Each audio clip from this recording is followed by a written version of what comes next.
Olá, está no ar o Rádio MP Entrevista. Eu sou o jornalista Marco Aurélio Franco e vou conversar com a promotora Luciana Imaculada de Paula, coordenadora da área de defesa dos animais do Ministério Público de Minas Gerais. Promotora Luciana, seja muito bem-vinda ao Rádio MP Entrevista. Vamos começar com essa questão aí desses problemas constantes dos atropelamentos nas rodovias, dos animais, da segurança dos animais. O foco agora do Ministério Público está nos problemas da MG10 e nessa MG 424. É isso aí, o Ministério Público acionou a Justiça, né? Isso, foi proposta uma ação civil pública pelo Ministério Público de Minas Gerais, através da 15ª Promotoria, com o apoio da Coordenadoria Estadual de Defesa dos Animais, em face do Estado de Minas Gerais e do Departamento Estadual de Estrada de Rodagem. São responsáveis pela gestão da rodovia MG 010 e a 424. São rodovias que foram monitoradas pelo Ministério Público através de um projeto chamado Bioinfra, que foi custeado pelo Fundo Especial do Ministério Público. Ele fez o diagnóstico dos impactos que a operação de rodovia causa à preservação da biodiversidade. O enfoque assim, mais reconhecido desse projeto é entender atropelamento de animais, como que isso impacta, né, a preservação da natureza, o bem-estar animal e a segurança viária. Então, esse diagnóstico ele é muito amplo, né, e traz várias possibilidades de atuação para o Ministério Público. Nesse momento, essa ação ela foi proposta porque é uma rodovia que conta com o maior número de atropelamentos, maior número de acidentes envolvendo animais da região metropolitana. Os números são realmente muito preocupantes. Em algum dos anos que foram feitos o levantamento, registrou-se pelo menos um acidente envolvendo animais a cada semana.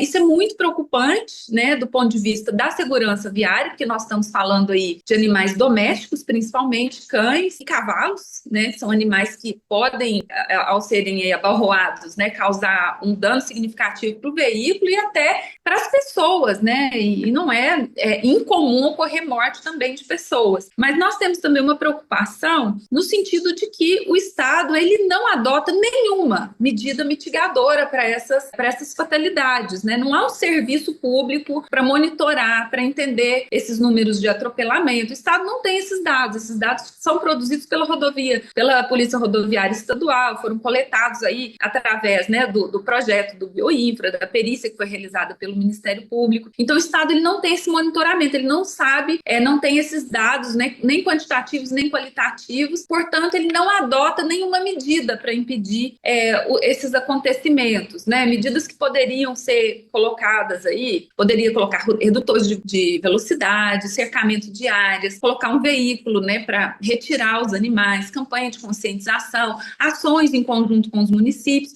mas nada disso é feito. Então nós vivemos aí uma situação de total risco para as pessoas e para os animais. E um último ponto que é muito relevante aqui para a nossa área de atuação, que é a defesa dos animais, é que não existe nenhum serviço para prestar socorro para os animais, né? Quando ocorre uma fatalidade envolvendo uma pessoa, né, o que é muito lamentável, existe um serviço público de socorro para essa pessoa, mas para o animal isso não existe. Então, se um cavalo, por exemplo, ele é atropelado, ele fica na pista. Nós não temos um veterinário público que faça socorro e às vezes a morte é muito sofrida, né? Quando o animal morre no momento, é até melhor, porque se ele sobrevive ali, ele fica às vezes agonizando por muito tempo, porque não existe um serviço público. Quem faz esse trabalho de forma voluntária é a proteção animal. Então os policiais eles já sabem, já conhecem a proteção e convidam aí esses protetores abnegados que vão até o local para socorrer. Mas em geral, por exemplo, cachorro, né, ele é atropelado, ele corre para o mato ali. Então ele vai sofrer até a morte, né? E isso, diante do nosso regramento constitucional, né, isso não pode ser aceito, porque é um tratamento cruel e que não respeita a dignidade dos animais. Agora, o Ministério Público, né, isso deve acontecer em todo o Brasil. O Ministério Público tentou negociar com o governo do estado, que se recusou. Sim, nós fizemos algumas reuniões, né, e apresentamos uma proposta de acordo, mas o estado entendeu que não era oportuna a celebração desse termo de compromisso, né, que na nossa opinião poderia abreviar e ser se colocar aí soluções, né, que fossem mais rápidas, uma vez que a gente vivencia uma situação de urgência realmente. O que o Ministério Público propôs para o Estado para ser feito? O Ministério Público já tinha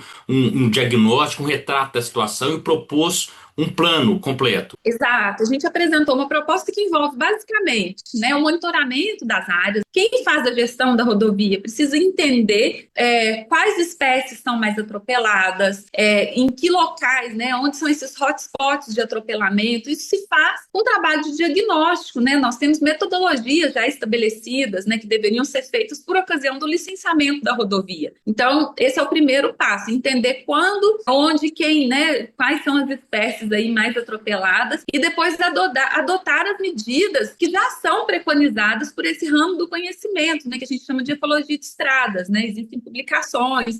Nosso parceiro, por exemplo, que fez o diagnóstico é o Centro Brasileiro de Ecologia de Estradas, né, através aí do professor Alex Baja, e já tem uma produção científica muito grande. Então, é uma questão que já está estabelecida. E a partir desse diagnóstico, então, adotar essas medidas que a literatura já recomenda.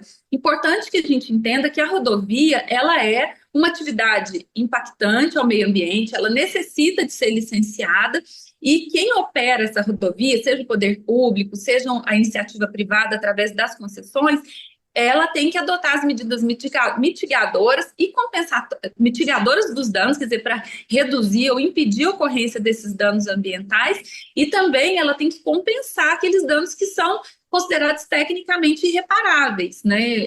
Mesmo quando essas ações são adotadas, evita-se o atropelamento em alguns casos, nós sabemos que esses atropelamentos de animais, eles vão continuar ocorrendo, porque muitos desses animais a gente não vê, né? Quando nós pensamos em pequenos répteis, pequenos roedores, então vai existir já um dano ambiental, que é isso a atividade, né? Quem opera e quem realiza e quem se beneficia dessa atividade precisa adotar as melhores medidas para que essa ocorrência seja reduzida. Esse diagnóstico, o que a senhora pode dizer sobre esse diagnóstico que foi feito? Então, ele é bastante amplo, assim, né? Nós fizemos um enfoque nas rodovias licenciadas, né? Naquelas, melhor dizendo, concedidas, naquelas que são operadas pela iniciativa privada. Então, nós estamos em fase de negociação com algumas das concessionárias de serviço público, né, para a operação de rodovias, na expectativa de que elas implementem melhorias, né, e se não houver a celebração desses acordos, o resultado, né, o próximo encaminhamento provavelmente será a propositura das ações civis públicas.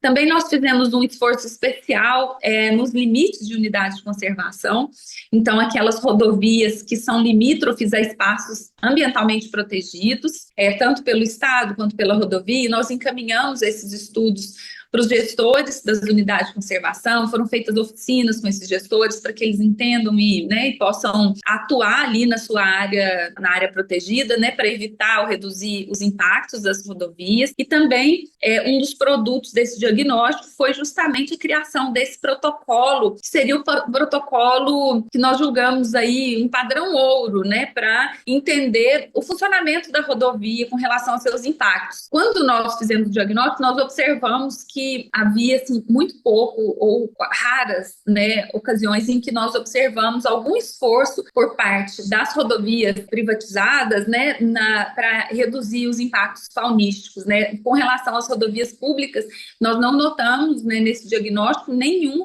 esforço para redução de impacto à fauna. E isso coloca em risco tanto os animais quanto os seres humanos, né, promotora? Os seres humanos, né, porque ficam numa rodovia que não é segura, né, e nós estamos falando de usuários, as pessoas pagam, né, para usar as rodovias, mesmo quando não pagam pedágio, elas têm aí uma taxa anual que elas contribuem, é feito através da contribuição do povo, né, então essas rodovias deveriam ser mais seguras para as pessoas, causam danos materiais ao patrimônio, causam danos aos animais de uma forma individualizada, né, a nossa lei estadual, ela reconhece a senciência animal, que é uma característica atribuída aos animais, aos vertebrados de um modo geral, e também algumas espécies de invertebrados e reconhece que eles possuem os mesmos estratos, né, os mesmos substratos neurais que permitem aos seres humanos de sentir alegria, tristeza. Então, eles experimentam essas mesmas sensações nossas. Então, eles valorizam a nossa vida. Então, esse animal, quando ele é atingido por um atropelamento, ele não é socorrido, ele sofre. E não é demais a gente falar isso, porque parece que não sofre, né? Um cavalo é um animal enorme, mas é um animal super sensível. Então, ele fica ali sofrendo. E isso eu acho que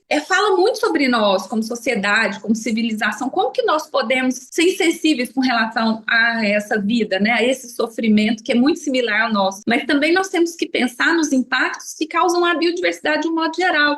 Os impactos da fauna silvestre, por exemplo, né? Eles são sentidos em cadeia. Esses répteis, esses pequenos roedores, né? Quando nós passamos por algumas partes do estado, por exemplo, nós temos tamanduás, que são muito atropelados, na região do centro-oeste, por exemplo, tem muita monocultura. Nós temos também o cachorro do mato, que é o animal silvestre mais atropelado de todos, raposas, né? Nós temos várias espécies. Esses animais, eles exercem funções ambientais importantes. Então, quando nós retiramos esse indivíduo aí de uma forma violenta da natureza, nós também estamos impedindo que ele e seus futuros descendentes realizem atividades, serviços ambientais que são importantes para a manutenção do equilíbrio ecológico do meio ambiente. Este foi o Rádio MP Entrevista com a promotora Luciane Imaculada de Paula, coordenadora da área de defesa dos animais do Ministério Público de Minas Gerais. Até a próxima. Rádio MP em todo lugar ao seu lado. Siga a gente nas redes sociais. Procure por MPMG Oficial. Para mais informações, acesse mpmg.mp.br.